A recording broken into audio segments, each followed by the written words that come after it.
Exercise foresight, poor eyesight, couldn't fist fight, had to overcompensate. Learn to be clairvoyant, see around corners, read signals and warnings, interpret omens, respond to broadcast from later. Erica White, Valdes Sellens, Udit Vera, Robert Bolton is me, and Nehal El-Hadi joins us today. Hi, Nehal.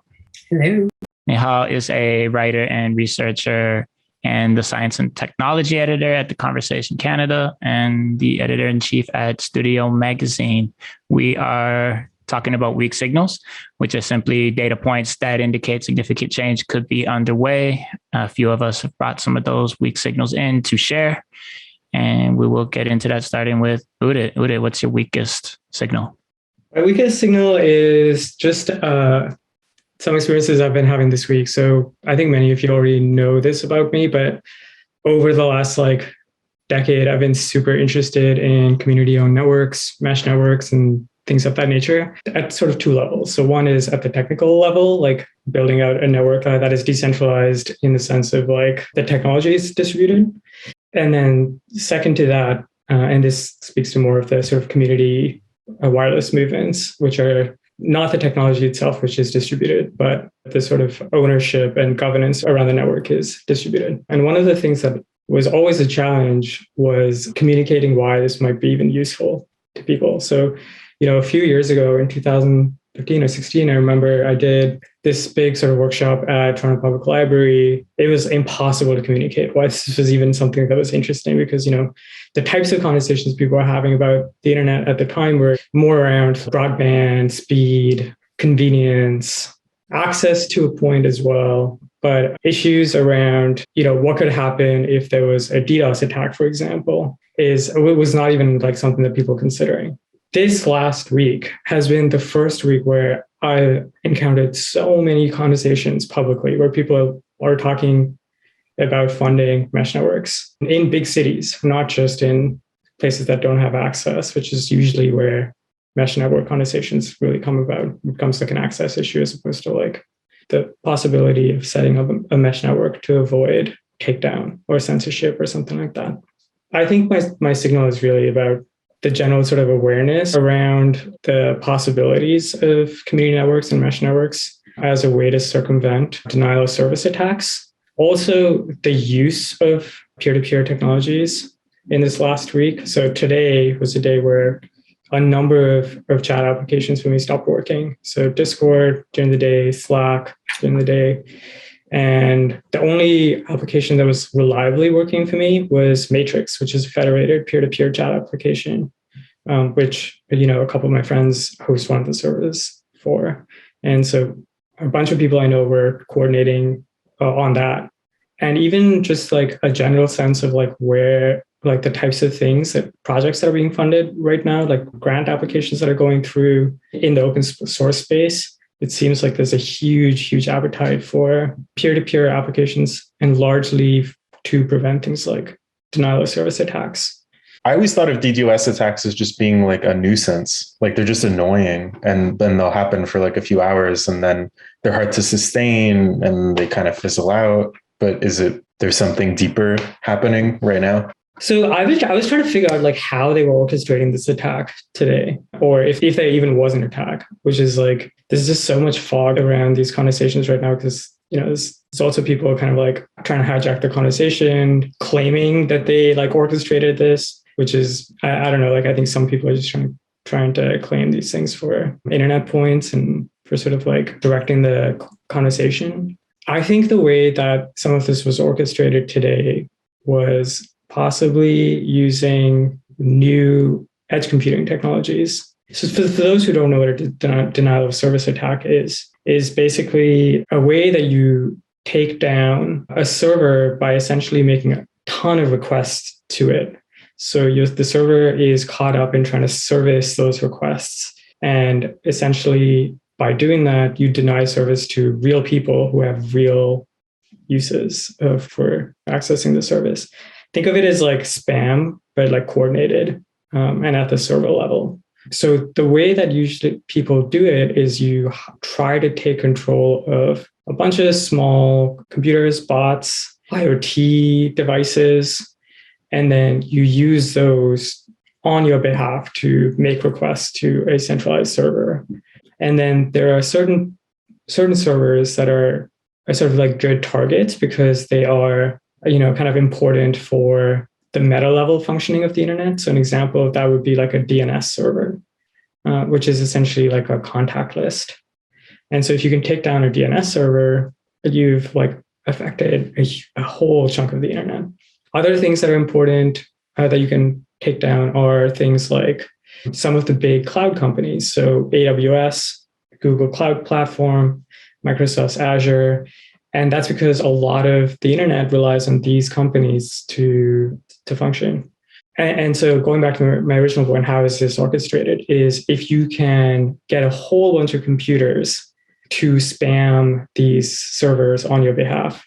These computers could be actual computers, but they could also be devices now, like Internet of Things devices. So a few years ago, a lot of the attacks were happening using IoT devices, things like cameras, baby monitors, things like that, that were like connected to the internet.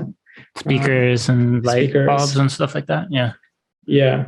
More recently, I've been hearing about edge computing hardware being hijacked. And some of these edge computing hardware is being installed for things like like electric vehicles and automatic vehicles who have a ton of like video data that they're processing. So there's in distributed locations, they have these edge computing centers that are essentially processing data on behalf of all the data that's being generated across a city or something like that. So you brought up edge computing, but what exactly is it, and how does it play into like the greater signal that you brought in? Edge is a term that's used in contrast to the cloud to talk about computing that's happening closer to you, computing happening at the edge, closer to you as a user.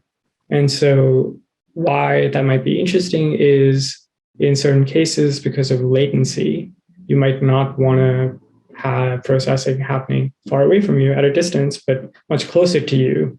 So an example of that would be where you have a lot of data that you're trying to process and you need it processed very, very quickly. That's when the term edge computing is invoked. So today I was reading about folks using these edge computing centers for orchestrating denial of service attacks. Is the use of edge computing somewhat new in terms of being the vehicle for these types of denial of service attacks? I think there's a few things that are new that are happening. So one is the way these denial of service attacks could be tackled before, and the traditional way of tackling them is basically blocking off certain types of IP addresses. Yeah, where these attacks are coming from, so you block them. Right. I think the more you have a proliferation of internet connected devices and a greater sort of variety of these internet connected devices. Sorry, is that especially those that have computing power? Like these edge devices have a lot of it, as opposed to a dumb IoT thing that would have very little. Yeah. Okay. So they can just you can suddenly ramp up the number of requests that you're making on a specific server before that server has time to even respond. And these attacks have become extremely, extremely sophisticated, using sort of machine learning to figure out how much we can bombard a certain server before it starts rate limiting you or something like that. So that's one thing at a sort of technical level. That's a new thing that's happening. Yeah. At a non-technical level, the reason in Canada why people were talking about mesh networks before was purely to do with, hey, Rogers and TELUS and whoever, the big telcos, aren't providing access to certain areas of the country with internet because it's not profitable. It was purely an access issue. And I think that conversation, perhaps to me, is becoming more complex and complicated by the possibilities of literally takedowns of the internet, which is, I think, a new thing. I think it was not part of the mainstream discourse when people were talking about mesh networks. And now I think it's becoming a part of the mainstream discourse. And a part of that complexity is that these attacks are hard to pinpoint then? Yeah, they're hard to pinpoint. They are happening at a greater scale.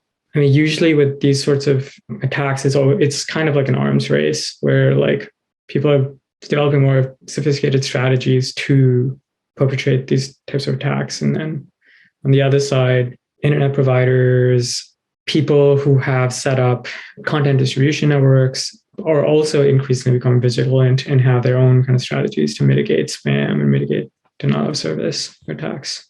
You're sort of saying the signal then is there's a new awareness of and a new sort of level of excitement around mesh networks because they will make our networks more resilient to these type of attacks. What is it that makes them so much more resilient to these types of attacks that makes a mesh network as opposed to a traditional network that we're using?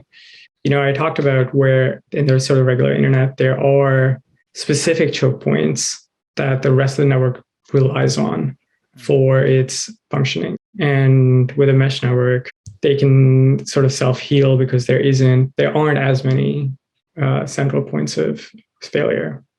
Yeah, it's interesting. And it kind of ties back to like original uses of the internet in this case, doesn't it? In terms of like military uses and stuff like that. What do you think this could look like if this continues to gain steam the way you're noticing?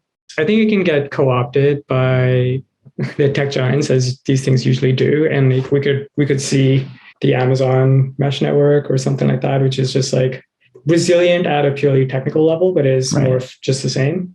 I think there's another future where we have distributed tech, distributed power, which is like personally what I'm more interested in. But I think the only way that can happen is if people are, participating in these movements. What do you think it looks like for everyone to go and build your own network? Like in a way that's actually building sustainable, decentralized in terms of both infrastructure and power? I think it's really hard. There's certain networks in Argentina that are doing this well, for example. There is Freifunk in Germany that is doing it well. It's a model of something that's currently happening. There are community networks in southern India that are doing it well. I think in Canada, we don't have examples of people doing it except for WISPs, which are these like wireless internet service providers in rural communities. And that's an example of something that's more like close to home. So, and that largely has to do with access again. So it's communities in rural spaces, farms who are setting up their own internet because the telcos aren't giving them internet. What it means in like a city like Toronto, I think is like really hard to imagine because it's not been really done before. It's interesting to think about it as like, would it be something likely like, orchestrated by the city, but actually relying on the people? Like I'm thinking of like homeowners shoveling snow or like something like that. And there was like some policy or some understanding of a civic like responsibility involved with your role. If you think of what libraries mean in the context of a mesh network, I think it's like really interesting. You can imagine like all the libraries in Toronto becoming like centers for providing like hardware or internet backhaul that basically connect you out to like the main internet. Wasn't it part of Sidewalk Labs? Their project had building edge computing into it. So you'd have these networks woven into the physical design of the city that would collect information, store it, process it, and all of that. And hearing Buddha talk about it and wondering about if edge computing becomes something that is designed into the very fabric of urban space, does it then produce new vulnerabilities for attack? Like if you want to bring a city down, can you go after edge computing networks and bring transit to a halt?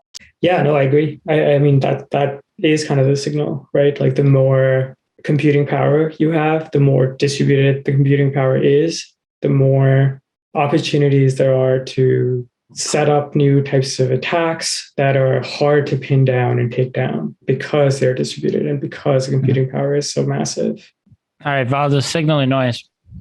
I'm reminded of that meme that says like, as society collapses, it's like the political compass. And then it's like everybody thinks that their vision is going to emerge from the ruins of like what's falling apart. For some reason, as we were speaking, I was thinking about how like the Russian army during the Ukrainian invasion, like was not using digital communications. They were using like all sorts of radio analog networks and stuff like that. And then I just started wondering if that was because of the vulnerabilities that digital attack surfaces create or it's just like they have old equipment and they're just going to use it because they have it. I have no idea, so I can't really comment on it. But I know in the military for a long time, they've talked about, in the US military as well, like what digital vulnerabilities create and whether like wars of the future will basically involve like shutting off digital networks, like on the part of invading forces and whatnot. So I wouldn't call it a signal because I'm not sure that if there was like some specific example of like, oh, Visa's now looking into mesh, then I'd be like, oh, wow, that's okay. That's like something. But maybe the fact that it's chatter is enough. I don't know. Yeah, I'll just leave it ambiguous. I do know that there are folks in certain places in Eastern Europe, and this is from conversations I've been having, folks on the ground that are setting up archival systems on mesh networks. So like capturing information and then storing like videos, storing images and things like that on like extremely hacked together mesh networks locally, just as like a record of like things that are happening. Is it also if the internet fails or if it goes down, that they're able to still receive some communication between like news and updates, that kind of like archival and keeping track of what's going on? Yeah. It's basically records of like important piece of information. I don't know the scope of the type of information that people are storing, but I do know that the way it's being used is to create a more sort of distributed network so that in case some of those centers go down, there are others that can have the information still available, which is not new in the sense that, like we've always had ways of like kind of federating information across a bunch of people for security reasons. It's just, it's using technologies of the last decade, the new technologies around peer-to-peer and federated systems that have been developed in the last decade. I'll just add one more point. I just thought of like the origin of DDoS was in a kind of attempt to do a virtualization of a sit-in. So it was like a civil disobedience tactic. And so this idea that the technical architecture, which you're not saying, but like it inherently relates to whatever the political forum is like, it's just such a messy, tricky question. And so having these choke points is a way to express dissent asymmetrically, on the part of small actors against very big ones. And so kind of like having this centralization in some ways empowers these smaller actors to be more impactful on a global scale. Erica, signal advice. Yeah, I was actually going to say something between the two, where it's on the one hand, if you have communities taking ownership of certain types of data and libraries, what that ownership looks like, I think is interesting, and how they keep that secure and under what pretenses. So whether it's for advocacy or otherwise, and building, or whatever the constraints are of the time, if you need to keep those libraries because the internet's down and it's a form of resistance. That's really interesting to me, because whatever lives there is consolidated at a really important time. And so, yeah, just the potential for it perhaps to the edge computing and maybe some of these like mesh networks that are popping up to both disrupt major pieces of infrastructure, but then also at the same time, I guess, accumulate these small pockets of information. Really important and interesting to me. So I would say it's a signal, sorry. How signal and noise? I'd say signal. I think it's heading towards something for sure, or the potential for something. So for now. Yeah, I feel there are a lot of good signals within it. I'm going to go noise just on the side that it's like a good shot, as Udit admitted at one point, that this becomes like Amazon's mesh network that changes our experience of the internet very little and has like some more resilience or whatever, and possibly like allows a little more access to the internet. And so is an important change in that way, potentially. But yeah, it has little overall consequence on our experience. I don't know if you all heard that Elon Musk redirected a bunch of Starlink satellites over Ukraine, which is essentially a mesh network, but in the sky. That is a real thing that's happening right now, which is like a mesh network about mesh network and making networks more resilient, but in a sort of corporate sense. Definitely. Nehal, what's your weakest signal? So right now I've been thinking about and reading about this proposed octopus farm that's supposed to go into mass production next year in Spain. They're really challenging to kind of mass produce, I guess, for lack of a better word. And so they had been like kind of like letting them grow and harvesting or hunting them. So this is the first time that they have claimed to successfully be able to grow or rear octopus in a farm-like environment, in a fishery. How did they do it? Are they domesticated at all, or? They won't say what they're doing. Octopus are really fickle. So you have to feed the young by hand. They're really high maintenance. And then if there's two of them, they will attack and eat each other. So you can't have them in the same space. And they need a lot of space. And they're also intelligent, right? Like they will, if they're not stimulated, they will self-mutilate, like in attempt or try to escape. And they're really good at escaping too. So yeah, they're not saying how they're doing it, which to me is like, well, what exactly are you doing? You know, I think the reason for them not sharing it is so that other people don't duplicate it, because if this is the world's first octopus farm, it'll corner the market, right? So it's all shrouded in secrecy in terms of the how. Yeah. And then with other animals that are reared in captivity, there are usually guidelines, even if they're not enacted, but there are guidelines to how to kill them humanely, for example. Whether that happens or not is different. There aren't actually any guidelines for how to kill an octopus humanely. It's just for food, or is there? It's for food. It's just for food. For computing power. Just another distributed network. I mean, isn't there's some guy, I'd have to look it up, but he wrote a book about the rise of consciousness in the ocean. So maybe we're the original networks. For some reason, this reminded me of that book by that author, Anna Singh, who wrote about this mushroom, which is like super hard to domesticate and cultivate, but is extremely prized for its use in food in Japan. And she like uses that to sort of like trace like unravel like all these facets of contemporary capitalism. Matsutake mushroom, that's right, contemporary capitalism. And I feel like somebody could write a similar type of book or about like trying to domesticate octopuses and breed them.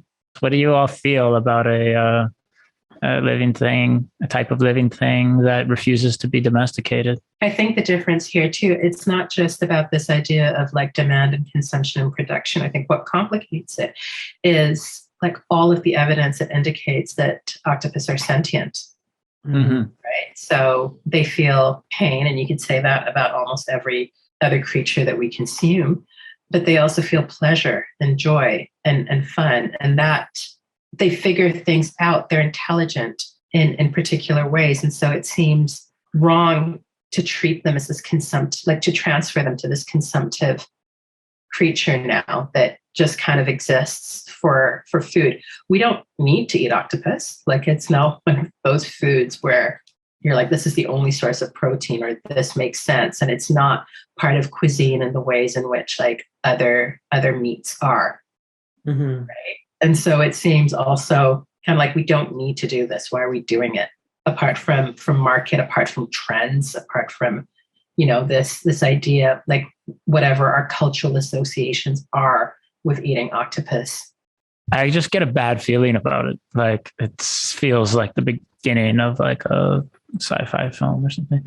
It's shocking to me that I guess it's because of the difficulty in farming them that you aren't able to, but that it feels like there isn't much of you can get octopus and squid or what have you in almost any restaurant. So of course it's a little bit, the price of it, I guess, when you do purchase it for food, expensive. It's not that expensive, or it can't be that expensive. And in some places it is, but I'm shocked that they haven't been farming them before, because it didn't seem like it was like it hasn't seemed like it's much of like a huge like luxury food item. I don't know if it's all that expensive. I don't know. You can get it in grocery stores in like bags. So I think this is what has also been shifting in relationship to how we view octopus. Octopus is like duck. You know how people think that duck is fancy food? And I'm like, but you could just go get barbecue duck from Chinatown on Spadina. It's in the window. Right. There's nothing special about it. But then there are these cultural assumptions that if you're racialized, it's a common thing. And if you're not racialized, it's a delicacy or something that relates to class, right? And then there's a shift in the way octopus is being consumed and being served. Whereas before, it was like, all right, you belong to certain cultures who eat it casually, right? Unthinkingly. And then all of a sudden it becomes this delicacy that's like Japanese or Spanish, and you associate it with particular foods and cultural aspirations and social capital. And I think that has shifted. And it's it's a pretty fast growing market. That's the other thing too. As more people become aware and more familiar, and this is obviously in certain geographical areas, and so the demand has increased for it. And so what's been happening is that, like, in trying to harvest or hunt or fish, I actually don't know what the verb is, gather, collect octopus, they've been depleting resources as with everything else, but also the fact that nobody could farm them meant that the price kept on going up and up and up. And so the market section is now huge. And if you are the only person who can farm them, then you kind of control that. A lot of animal welfare regulations are for vertebrates. Mm-hmm. And so they don't apply technically to octopus, even though they're complex in particular ways, right? So they're not given the same protections. Are they for vertebrates? Literally for vertebrates? That's what the animal protection is. So, like where we draw the line or something? A cow has more protections than a crab. I don't know. I'm really curious, and I'm definitely going to be spending some time into why these distinctions are there, and and what kind of assumptions that they lead into, that then octopuses become, or octopodes become, the exception to this understanding. My understanding about the vertebrates rule was because of the amount of pain they can feel because they have a centralized nervous system. Yeah, but octopus feel pain. Yeah, exactly. So it doesn't really apply to these cases where you have a sentient, complex being that doesn't have the same sort of physiological morphology. It's another our classical assumption of what animals need to look like to be able to feel pain. I mean, I personally stopped eating octopus a long time ago, because of reading and being oh, these are actually intelligent and responsive and interact. And there's a particular kind of you can dialogue with an octopus. I haven't seen my octopus teacher, but I made my son watch it. I'm you should watch this about octopus. He's that was the weirdest thing ever. What was that octopus? And I was they were friends, they were hanging out. But just learning about how they can interact with environments, this trickster, they get romanticized as this trickster figure that keeps on trying to escape and evade captivity. And then they also have, and I'm not sure about this one, but they have particular kinds of memory and longevity attached to how they interact with their environments. They have a sense of humor, but then again, that could be us anthropomorphizing them. I don't know. I know enough that I'm I don't feel right about eating them anymore. I don't want to eat something that I feel I could have a conversation with or an exchange of ideas with at whatever level. Isn't there a danger in making a hierarchy of intelligence that then you attribute your ethical relationship to beings on the basis of which are higher on this stack than others? I think it works at a personal scale. The second you extend it beyond an individual, if you're this is our social belief as a collective, yes. But I think in my life, if I don't want to eat them because I think they're intelligent, but I don't think that other creatures are intelligent in the same way, that's okay. That's not a moral universe that I'm inviting other people into or expecting them to adhere to, it really doesn't sit well with me to do that. I was just thinking that when we talk about intelligence, it's more a property of life itself and less a property of an individual or a species or something like that. It's the meeting of a particular species in an environment and an expression of a kind of evolutionary process, not just an attribute of a brain or something like that, the way that a lot of people who think the computer is a model for intelligence, I think it wrong. It's not about processing power or metrics like that. It's about this particular, it's kind of just life itself. It feels very how are we going to account for this? That's the feeling I have. How are we going to account for this farm? If there is any kind of reckoning, which I don't necessarily believe in, but how are you going to account for taking this step? I think it's pretty badass that they have such a strategic defense against farming over, I don't know if it's evolutionary, but it is pretty badass still that they are rejecting the formalization of domestication. I don't know, sentience is also tricky for me in many of the ways that I think Valdis articulated in the hierarchy of intelligence maybe sentience is slightly different because it's more of like some sort of spiritual affliction towards an animal, like your spirit animal, basically. But the fact that they aren't willing to be farmed and that it's actually difficult, I think also makes it tricky in the sense that they will be farmed. And so that's probably just going to explode the price of octopus, unfortunately. Would it signal the noise? I think the part of it that it's making me think about is like, what are the possible types of like regulations or regulatory bodies that could do something to prevent like an octopus farm from being formed? And I don't know what that looks like. So I think it's a signal, because I think, it's making me think of like what is possible here in terms of like new regulations or regulatory bodies that are required. It's an opening to something or some entity to act. Baldus, signal and noise. I think if a signal means that it's like a possible disruption in the way things are and exist, maybe not, in the sense that it's kind of like, okay, we're industrializing and putting another animal through the absolute horror and terror of that system of flesh production, which is like really, people have pointed it out, but like in retrospect is probably going to be quite horrifying to future generations. And particularly the way, I think some of the things you were saying, Nehal, like to me, it's like very interesting as a topic of discussion, but some of the things around like almost like the opposite of them being intelligent, like the fact that they're actually so alien and strange worries me about how people might think about treating them. The fact that they're excluded from certain like non-vertebrate regulations, it seems worrying. And then I also think about like who the temple grandin of octopuses is going to be. I was going to break that out. Oh, really? Yeah, I was trying to remember her name. Okay. So she was like an autistic woman who was just quite good at sort of listening to cattle and helped like restructure the entire cattle industry in the 90s so that the cattle didn't feel terror when they were being led to slaughter, which was very inefficient, but also like very unethical. So yeah, so I don't know. It just brought all those questions to mind. So as a topic of discussion, I think it's great, but maybe as a signal, it's kind of like a continuation of business as usual. We're also at a particular moment in time where you've also got this like eco-consciousness and environmental awareness and this like kinship with the rest of the world. And like here, we're living in the Anthropocene, and you've got all of that happening over here and completely counter to it. This seems like the complete opposite thing that threatens to undermine almost everything else other people have kind of collectively been doing about learning to live with our like rapacious extractive processes. So it seems counter to that. And I also wonder, like, what's going to be the ecosystem, like, ripple effect of this? What happens when you farm octopus? Do you hunt them less? Do their populations go up? Do they go down? Because now you have to market them to sell what you've produced and increase demand. Do you not worry about conserving them anymore because you could just breed them? What are the outcomes? Like, because they're going to be pretty big and pretty significant, I think. Erica, signal and noise.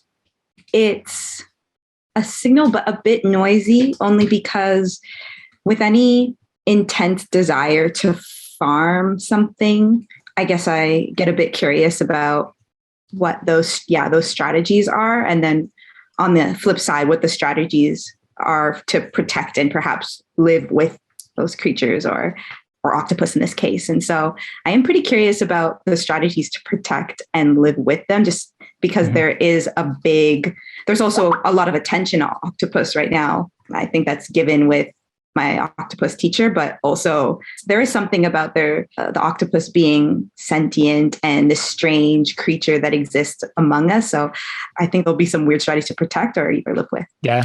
I'm with you. I signal the potential for cephalopersonhood, octopus, moral rights, moral status for octopus. Valdez, what's your weakest signal? The Storyliving project that Disney tried to pump up like 3 weeks ago, just before Ukraine. It's one of those stories that like just disappeared so quickly as soon as other events overtook it, although it has some strange resonances with it, and we can explore some of those. But Storyliving was like an attempt by Disney to like hype up this planned community that they're making somewhere in the Southwest, I think, like where all the retirees go, like Arizona or Nevada, I forget which state it is. And they've made they made Celebration Florida before. It's like a, residential planned neighborhood that would have sort of Disney-esque themes in it.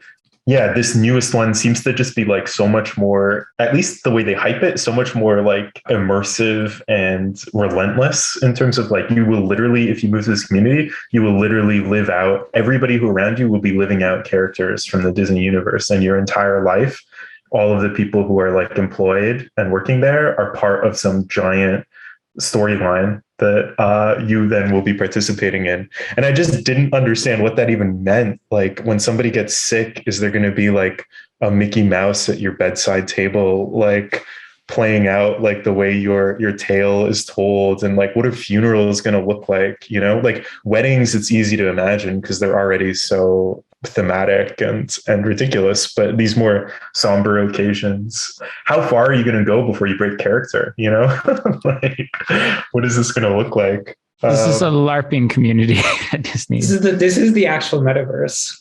Yes, this is what people think the metaverse is, but it actually gets imagination entirely wrong, right? Because it's like imagination occurs in the gaps, not in the high fidelity of a representation. Like imagination happens in your head, right? And so if everything is being made explicit, nothing is imaginative or interesting, right? If everything is just... But this is Imagineering. Imagineering. Yeah, that's a great way. That's funny. Yeah. Do people live there their entire lives, or is that the idea, or is it just like a getaway? Is this just an extended Disneyland? No, it's a planned community. It's like Celebration, schools and things like that. It's strange to see them expand into doing these sets. I guess that's what they do. They make sets, but now you can live in them, and that's a bit strange to me, but isn't far off from, I guess, Vegas, which is supposed to be the adult Disney. Some architect has to go write like the case for like why Storyliving by Disneyland is actually like the finest form of contemporary architecture in the way they did with Las Vegas in the 70s, exactly. Which like founded the whole like postmodern movement in architecture. This will be like the next version of that, With The Last Signal, I had a very strong like feeling like I don't want this to exist. With Nehal's Octopus Farm, I just don't know. I was like, I just don't want this to exist. And here, while this feels ridiculous, I really do want this to exist.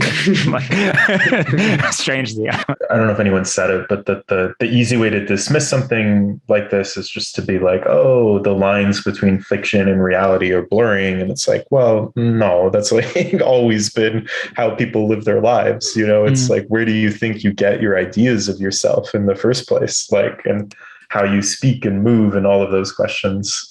So the idea that you could maybe consciously orchestrate fictional realities that become realities is not that strange, actually. It's not like we're suddenly living in a simulation. It's like been simulation all the way down, to the beginning, which makes me kind of like, I think it's like interesting in the way Rob described this, like, okay, why not like accelerate this in some way?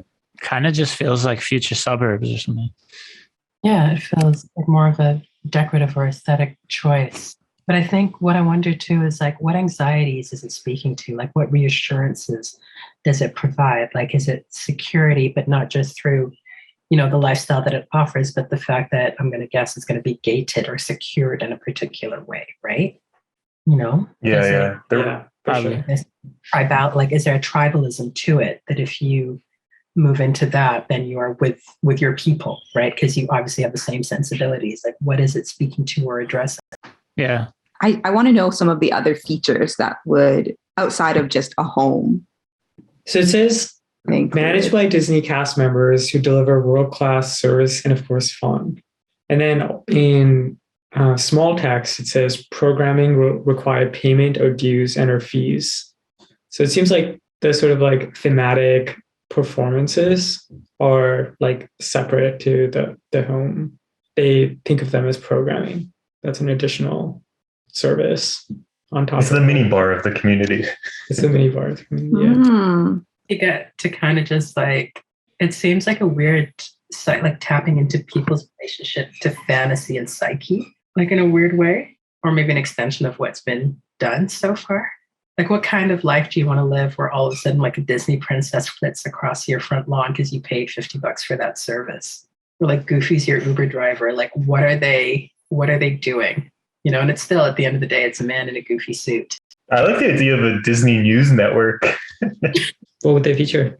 Just all the hosts and the different like Disney voices and characters and personas and stuff, you know? It's updates on the Disney narratives. On the ground reporting, Mickey Mouse in Ukraine. Yeah. I think it's strange when you have something like this that is so templated and has the whole narrative around it, where you have these characters that are now embedded in your everyday.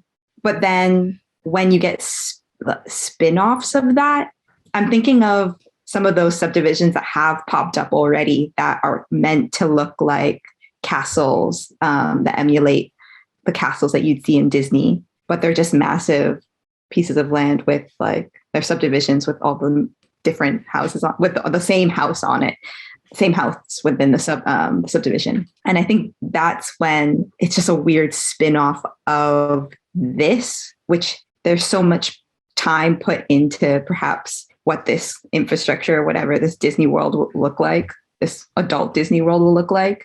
And then you get these other subdivisions that kind of use that aesthetic and that same template, but it either gets abandoned or isn't finished or something. I don't know. Apparently, people with Alzheimer's like will be sometimes when they have certain forms of like memory loss, they'll live in villages that are set in like a different time.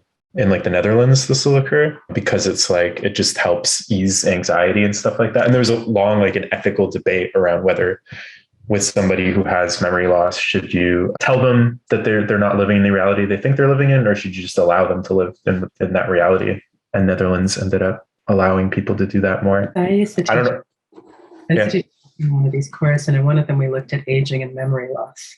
You know, and one of the things that people don't think about is, what are you going to do when your memory starts failing? It's not an if question. If you make it that long, your chances are that your memory is going to go, and depending on your genetics, will determine the severity and how much of yourself that you will lose, right? Mm-hmm. And so I'm like, how would you plan for that in advance? Like, what kind of life would you want? And I would make this joke. I'm like, show me Rihanna's Instagram feed and tell me that was my life.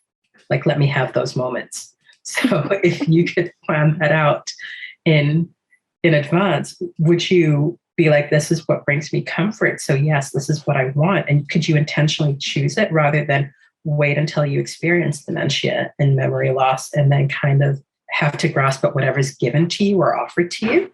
You know, how would you on purpose plan for that kind, like your version of what the kind of happiness that community promises is? You know, but I mean, yes, I'm being facetious and flippant, but realistically, how many of us have planned or thought about that? You know, like, how do you want comfort? How do you want security when all of the things that you use now aren't accessible to you anymore? You know, maybe you've lost a partner. Yeah. You know, even if things are accessible, I don't know. I've thought about recently how sad it feels, the idea of just growing old with a phone. And really what that says is more about my current state of just like living and grow up. That's what I'm doing currently, is growing old with a phone. But growing elderly with a phone. And it's like, but that's probably what, short of like an X device or whatever else, or, you know, I was thinking about that because I have, some like, well, a lot of hesitancy about like the metaverse. And it's like, well, it's probably better than, if you're getting old and stuff, like probably better than just like swiping around your phone like for your last years of your life or something. Thumbs up or down? Yeah, signal or noise, Nehal, before you leave. I'd say noise. I think we've had a lot of these planned communities with different versions of them. So it just feels like another iteration. But I think the questions they've always raised have been interesting. Yeah. This may be a stretch, but I just wonder if it's about story and like people feeling like, oh, I need like it. That's what it seems to be promising, is this like story in your life, like just what you've been missing is story in your life. And is there actually demand for that? Like, do people actually feel like there's a lack of narrative, and that's the appeal here? And so we grow old in an immersive Disney. I agree. I feel like that is the signal, which is like people need stories. Isn't that Disney's whole thing always? They're like, this is where they always bring the magic. Mm-hmm. That's their whole thing. And so they're bringing it to homes, I guess. Mm-hmm. I think that's the idea.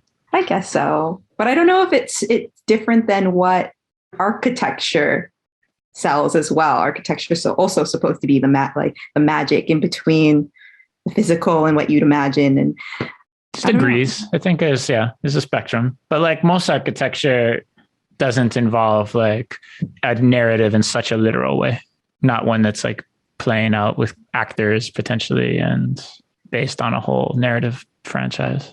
But I think your point is valid. I think that's, I'm not opposed to the fiction and the narrative that Disney brings. I've always really enjoyed them. They're like very much so a part of American culture, Canadians. I would hope that they would do something different than Vegas. And I brought up that I thought it was strange that they were doing something that was more for adults, because personally, I went to Disney when I feel like I was too old. And it's not completely strange that they start to build out these little worlds and these spaces for adults. But maybe they already have those things built into Disney World, and this is just another extension. I also think seniors' residencies have a lot of amenities and have a lot of really interesting features that I just think would probably carry through in a space like this. I don't know. I don't know if I see it as any different than like a seniors residency, but with performances in theaters. It's like an acceleration of the bunkerization stuff too, of just like these like closed off communities that live like with high degrees of opacity and entrance exit like borders marked really intensely, and then also just like willingly submitting to your life being so regulated. I mean, imagine this, if you don't like NIMBYs, imagine what this community is like, the kind of conformism that I feel like this could only lead to, is like truly in some ways frightening. It's not, that's why I was at the beginning, I was like, this is not like an imaginative place. Like, it's like a very kind of, I mean, Eric used the word templated, but it's kind of like, it does have that kind of intense, highly regulated, there's something a little bit frightening about it in that sense, even though it's not the idea that living in fictional worlds is frightening. That's the part that's actually exciting. It's just, this isn't doing that. It's not actually providing that, space for creativity and unexpectedness. It's making everything really predictable and repetitive. But I like think most of contemporary culture. But I think that is appealing to people. That like the predictability and the knowledge that it is like a known, you know exactly what you're going to get. It is a fake fantasy. That in itself is appealing. It's not that it's fantasy. People understanding that it is fake fantasy is like what makes it appealing. Yeah, it's willingly choosing to excise your fantasy life. Yeah. But that's the darkest version of it. I wish it was better. On the other end, there could be some really fun cosplay that comes out of it. Yeah, I like the idea that it's just like, there's a certain vision, but like that cannot be like people going to live, and you end up with like weird takes and totally new imaginings of Mickey Mouse. And like it just becomes, I don't know, some strange evolution of what we think of as like these different Disney characters and narratives. Sorry, I brought up cosplay as well because if a group of people who cosplayed Disney created a community, that would be fun. Right. But it has less structure and more chaos to it, I think. Pirate story. Like a furries community. Yeah, exactly. Yeah, you make a good point. Storyliving. Yeah. I like the idea of a bootleg Storyliving neighborhood coming out too. Erica, signal or noise? I'm going to call noise on this one 100%. Although I really like the signal. I really like the signal and the idea of this odd, slightly dystopic community built for Disney fans. I don't think it's much different than what you see in a lot of seniors residents or what you would see in Vegas. And it's not unexpected. Well, how much of the signal for you was how quickly it disappeared from news cycles, given the state of news right now? I don't think I thought of that. The parallel I saw was just with the fact that like Zelensky is an actor as well, who played the president before becoming the president. And so I was just like, a lot of people were like, oh my God, it's a simulation. It's a simulation. How crazy is this? And like my take was just like, it's not crazy. It's like totally, it's what every single like historical character has they've always acted out their fantasies. You know, that's how they got inspiration from fiction. You are what you pretend to be. Keeps applying. Yeah, exactly. So that was the link I saw. So I don't think the fact that it disappeared from I mean, everything disappeared from people's perspective. That in and of itself is a signal, but that's like a different one, I think. I don't know. Maybe you thought of it differently. I'm not sure what you meant.